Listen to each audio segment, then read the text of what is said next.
Hello बच्चों, आज का हमारा सवाल है एक समांतर प्लेट संधारित्र समान दूरी पर एक दूसरे के ऊपर रखी हुई एन प्लेटों को एकांतर क्रम में जोड़कर बनाया गया है। ठीक है। किन्हीं यदि किन्हीं दो क्रमागत प्लेटों के बीच की धारिता कितनी है, सी है, तो संधारित्र की कुल धारिता होगी।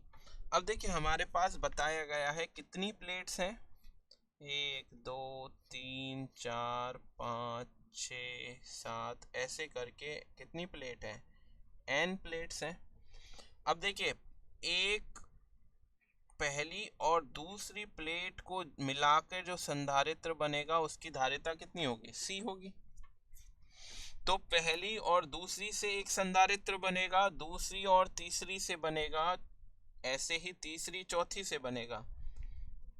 तो अगर हम केवल 3 प्लेट की बात करें तो 3 प्लेट में 1 और 2 के बीच एक संधारित्र बनेगा जिसकी धारिता कितनी होगी, सी होगी।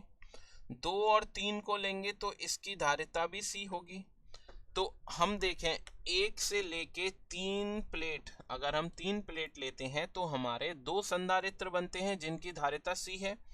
और अगर इनको श्रेणी क्रम में जोड़ेंगे, 3 को श्रेणी क्रम में जोड़ेंगे तो इनका कितना आएगा, 3 प्लेट को अगर हम समांतर क्रम में, श्रेणी क्रम नहीं समांतर क्रम या एकांतर क्रम में जोड़ेंगे 1 2 और 3 को, तो 2 ही संधारित्र बनेंगे। ये होगा पहला और ये होगा दूसरा। तो दोनों की कुल धारिता कितनी हो जाएगी, सी प्लस सी। कितनी हो जाएगी, 3 प्लेटों को जोड़ने पे संधारित्र की धारिता कितनी बन रही है, 2C। ठीक है। ऐसे ही अगर हम 5 प्लेट जोड़ेंगे तो कितनी बनेगी, 4C। अगर हम 5 प्लेट लेते हैं यहाँ तक तो यहाँ भी एक और संधारित्र बनेगा, यहाँ भी एक और संधारित्र बनेगा। तो कुल धारिता कितनी हो जाएगी, इन 5 प्लेटों को अगर देखें तो 5 प्लेटों के बीच में कुल कितने संधारित्र बनेंगे, 4। 5 प्लेट जोड़ने पे 4 संधारित्र बन रहे हैं, 3 प्लेट जोड़ने पे 2 संधारित्र बन रहे हैं।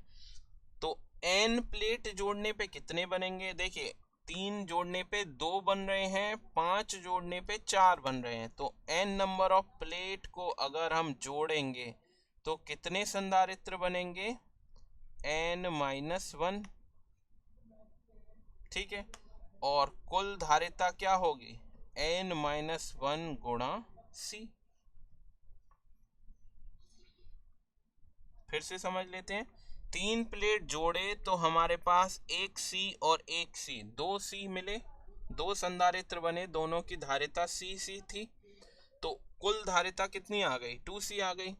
5 प्लेट अगर हम लें तो कितने संधारित्र बने, 1 2 3 और 1 4, और कुल धारिता कितनी हो गई, 4C।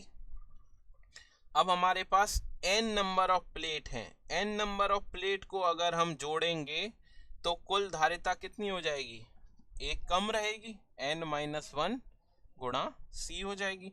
तो कौन सा ऑप्शन हमारा सही होना चाहिए, तीसरा ऑप्शन हमारा सही होना चाहिए। आशा है आपको सॉल्यूशन पसंद आया होगा। धन्यवाद।